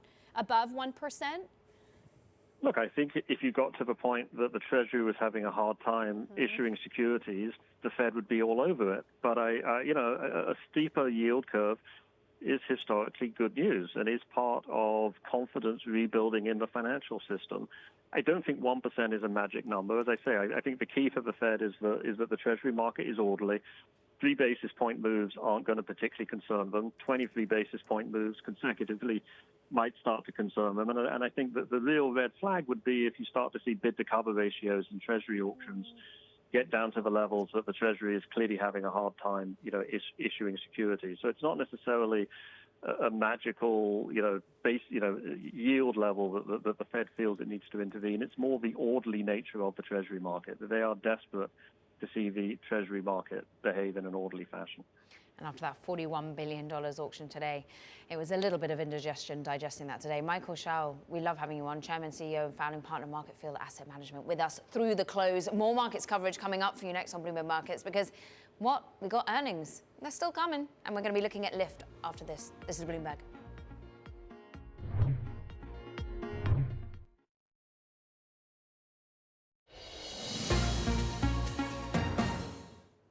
Let's get you a quick check on the markets, because we closed down in terms of big tech. NASDAQ, your underperformer, off by 159 points as we take back some of that move upwards yesterday. We see volumes, though, up 33% across the board. The S&P 500 basically flat remain. Yeah, Lyft earnings, we're waiting them. They're crossing the wire right now. Their third quarter numbers coming in, revenue number $499.7 million. The estimate, the consensus estimate on the street, $495.8. 3Q adjusted EBITDA loss, $239.7. That's slightly better than the loss that the street was looking for, which was $251. So not as big of a loss as folks were looking for. 3Q active riders, 12.5 million. Estimate was 12.8. And the 3Q adjusted net loss, $280.4 million. Estimate was $281. So numbers that, I guess, on the whole here, Caroline and Taylor, look to be relatively in line with what the street was expecting. No real surprises.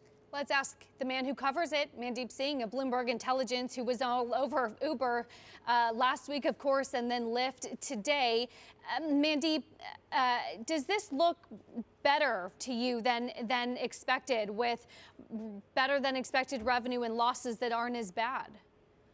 Well, it certainly is a pretty decent print, although I would be curious to know how fast they expect the top line to recover. Because remember, Lyft and Uber are not growth companies anymore. You're seeing top line declines of 50%. Now, granted, next year it's going to look very good because of easier comps once we have a vaccine. But the long-term trajectory, I think, has changed because of the pandemic, and I think investors will try to see what are the expectations past 2021. We know they will grow once there is a vaccine because the comps are so easy. They do seem to be talking of riders slowly returning and being encouraged by the ongoing recovery. How sticky do you think that recovery is as we start to hit peak COVID numbers at a record high here in the United States?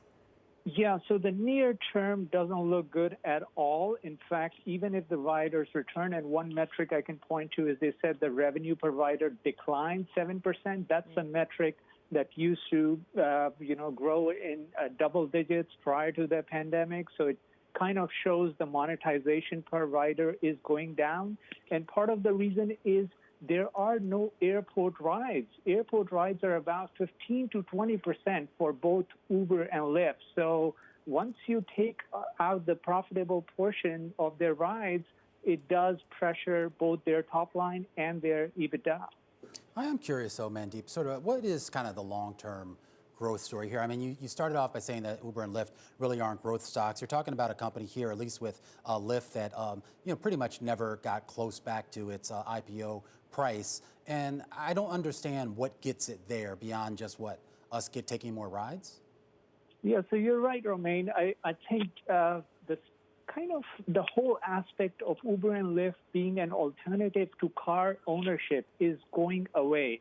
With the shift to suburbs, the phenomena around urban population is changing, and these companies have a very high exposure to the top cities. So, for example, for Lyft, I think the top 5 cities make up about 25 to 30% of the revenue, the New York, San Francisco's. And once people move to suburbs, that equation changes, and it's going to be a big demand headwind that's not going to go away anytime soon. What is the level of promotions and discounting We all know that we all arbitrage. You open up both apps, whoever's cheaper, you book that ride. How promotional discounting do they need to do in order to get those riders? Well, so Taylor, the answer to that is in the take rate. So our view is the take rates for Lyft and Uber aren't going to go up anytime soon, simply because about 2/3 of the drivers drive for both Uber and Lyft. So the only way you can maintain an adequate supply of drivers is through the incentives. And given the demand is going down, there's no way out for these companies to lower those driver incentives. And so our view is take rates for these companies aren't going to anytime soon. All right, Mandeep Singh, of course, breaking down those Lyft earnings, just to recap through 3Q revenue numbers, pretty much coming in line with estimates right around 499.7 million, and active riders at 12.5 million, the estimate from the street looking out at 12.8 million. All right, we've got a lot more coming up next. Stay tuned. This is Bloomberg.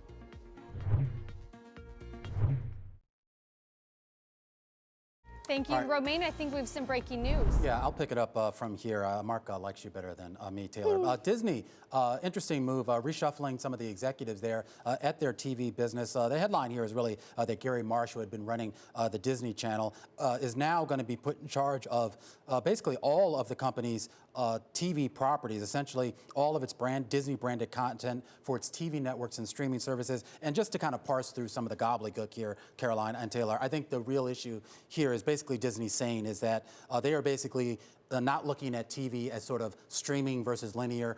Under their Disney umbrella, it's all going to be one thing, and Gary Marsh is going to be leading that business. Seamless wherever they choose to watch their favorite shows. I think that says it all. Let's get back to the U.S. economy. It will need time to recover from the coronavirus crisis, a concept backed by the Philadelphia Fed President Patrick Harker.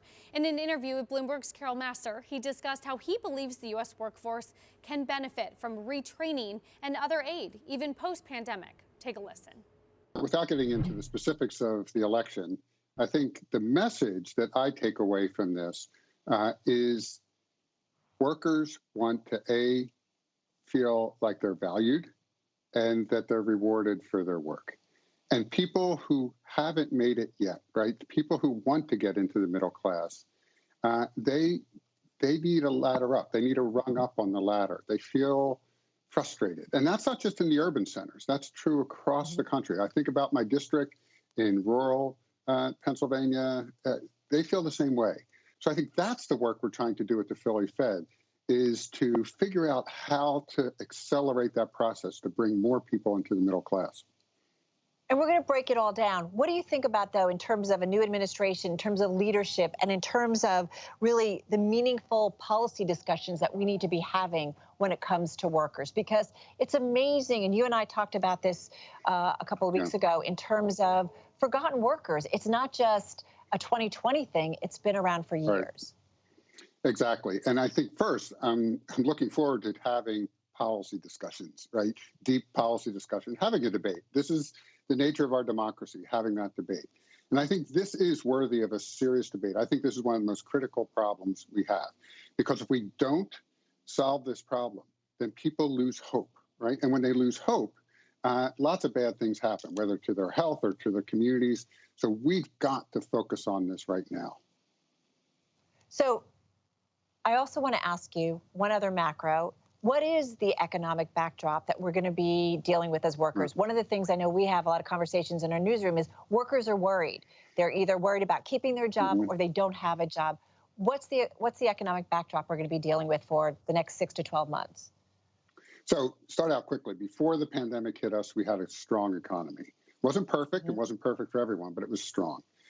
This pandemic has shown us a lot of problems that we have, underlying problems we've had in our society, whether they're racial injustice and inequity, or just the fragility of somebody and their family in terms of their well-being. That has now been exacerbated. Plus, it's accelerated trends we already saw with respect to automation and other trends that we saw. So this pandemic, I think, we're not just going to snap right back to the previous economy. I think that's unrealistic. There are people, though, that need to be retrained. This has accelerated, for example, trends in retail, right? We've seen that. I don't think retail is going to come back in the same way. So we're going to have to figure out how to retrain that workforce, and not just to get a different job at the same pay, but ideally at a better job with higher skills. How worried are you about the U.S. labor force when you think about it overall? Because you know what's interesting? I feel like if you go back to when the major auto companies, right, all over Detroit, I mean, you know, working in a Ford plant or a GM plant, that was a great middle-class job. You supported your family well. Those have been gone for a long time, and I feel like now we're going to see another cycle of that hit the American worker. But it's up to us. I really believe I'm an optimist. I'm an engineer by training. I'm an optimist. We can solve this problem. This is not some problem that can't be solved. If we put our minds to it and collectively put our minds to it, government, business, nonprofits, we can move this. And this is the work we're doing at the Philly Fed that we can talk about. Patrick Harker there, Federal Reserve Bank of Philadelphia's president, and our own Carol Massa. Now, the struggle of small businesses, we're just sort of hearing a bit about it, and it continues as a result, of course, of the pandemic, as well as Congress's inability to pass a relief package. Now, a new survey out by Goldman Sachs shows the tough choices and sacrifices these owners have had to make just to stay open. Joining us now is Margaret Anadu, head of Urban Investment Group at Goldman Sachs, and Bloomberg Shonali Basak. Shonali, please do take it away. Caroline, thank you. And Margaret, thank you for joining us. I'm asking you this from the perspective of somebody at Goldman who's working with communities across the entire nation, from Detroit to Memphis. How much of the country, how many small businesses might not make it through the end of the year? Thanks for having me. It's a significant problem, and we've been tracking this since April. A full 40% of small businesses do not think they're going to survive, and that's the highest number we've seen since April. So businesses have, they've expressed all of the creativity that they can. They've moved online. They've tried different strategies about revenue, but at the end of the day, without additional support, many won't survive.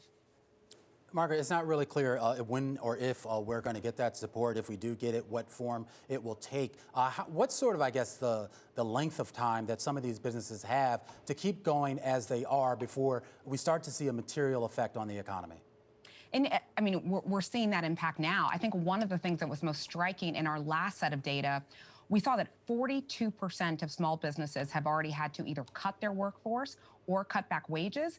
And it goes beyond the business owners. There's also 52% of these small businesses that have foregone paying themselves, right? And it's not like we can isolate small businesses like there's some, aspect of the economy that's off to the side. When you have small business owners who aren't paying themselves, that's struggle with your mortgage, that's a struggle with your rent, that's a struggle with how you pay for your health care. And so that impact on the economy, it's not a future issue. That's where we are now. Where we are now, in terms of where we are now in policy setting as well, and how we can make right or steady the ship to a certain extent. Do you have optimism in the period that we stand in right now? There's much of optimism about vaccines coming through quickly. There's much optimism about in the stock market, but it's not being reflected in the here and now that we can get a vaccine on the street tomorrow and help these small businesses. Yeah, I mean, absolutely. I think it's helpful for all of us to see signs of progress. But even with the news that we had this week, nothing about that is going to give us herd immunity tomorrow or next week or even next month. And so the pain of these small businesses is very simple. The closures, the issues around their employees and coming back to work, that's a significant revenue loss. So even though there is optimism about getting to a vaccine, and I think we've had some of that optimism for a while now, that's not going to cure the pain and the issues and the closures that we are facing today without additional stimulus coming out of Washington. Well, beyond stimulus, if you look at a lot of the Biden-Harris economic plan, for example, small businesses are front and center. And I'm wondering if you look at it, when it comes to community development institutions, there's a tax benefit for private equity firms being discussed for underserved areas. What is the most reasonable? What is the most immediate part of the plan that can start to reach so much of this economy that needs it? I think there are a few things in the bill that are really exciting. I was really excited to see such a significant focus on housing, right? Housing and the affordability crisis in many of our gateway cities and really around the country has been an issue for some time. But obviously, we've seen these issues exacerbated during this crisis, right? If you already start in a place where you're rent burdened, your financial security across the board is going to be challenged. And so I was glad to see a significant focus there. I think there are other issues there that are really relevant in this moment. So there was a big focus in the plan around broadband and really focusing on the digital divide. That, again, it's something we've been focused on for a while. But I think in the last 7 months, as we've been going through COVID, the way that that digital divide impacts everything else from, being able to really execute well on virtual learning, the homework gap, being able to, we saw this when we were deploying our PPP loans. There was no way to even apply for a loan for businesses who didn't have high-speed internet.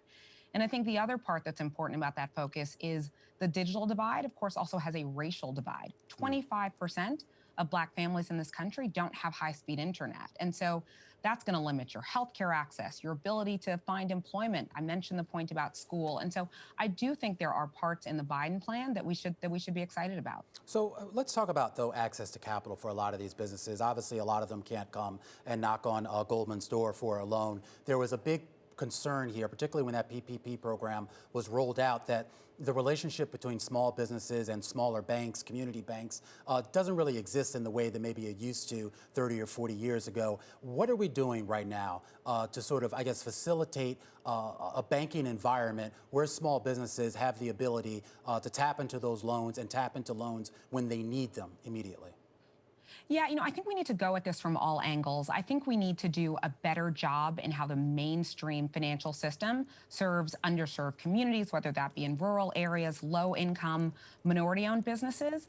But we can't wait for that. And so what you mentioned the work that Goldman did earlier in the spring. We deployed about $700 million of small business capital through mission-driven lenders, Black-owned banks, community development, and financial institutions. And so I think what we also need to do is strengthen those institutions. If we want to rely on this network of mission-driven banks to get capital to those small businesses, we need to make sure that they have not just the deposits, but the equity capital and liquidity that they need to be able to make those loans. So, Margaret, you've been doing a lot of thinking about this, and there was a story out in the Wall Street Journal this morning saying that you've been floated for an economic position in the Biden administration. Can we see you heading to Washington next? I probably read that around the same time that you did, but given the conversation we just had and the fact that my job is getting capital into these underserved communities, I'm busier than ever here at Goldman. The political answer. She's good at this. Margaret Anadou, great to have you with us. We thank you so much, Head of Urban Investment Group at Goldman Sachs. And Bloomberg Shonali Bassett, we thank you for helping us bring that interview to our audience. Now, Taylor, sadly, it's time to wave goodbye, huh? Time to wave goodbye. Have that, what's that song? So long. The Gilligan's Island Farewell. song? Yeah. Blast it to your neighbors. The good news is I'm done. Bloomberg Markets to Close is done, but What'd You Miss is coming up next. You guys, we have a minute. What are you going to talk about? What can I look forward to? Wow, we're going to talk about the great rotation. We're going to talk about, wait, what happened? Big tech. I think we ripped up the script, as Tom Keene would say. Yeah. Something happened while I was gone. I don't know. Was there a meeting? I got to start coming to these meetings. Yeah, I managed to just force in there a conversation about big tech, what's happening. I think over in Asia, Alibaba, we've got to be focusing in on what, for once now, the monopoly issues over in China are now being targeted by the Chinese government, as well as it already is front and center in terms of EU versus Amazon and the US question as well. And I hear it's Singles Day, so we'll have to see the health of the Chinese consumer. What did you get to yourself? Talk about. What? She's not single. But aren't... You stepped on my joke, Caroline. Ba-boom. Ba-do-boom. All Go to right. commercial. This is Bloomberg.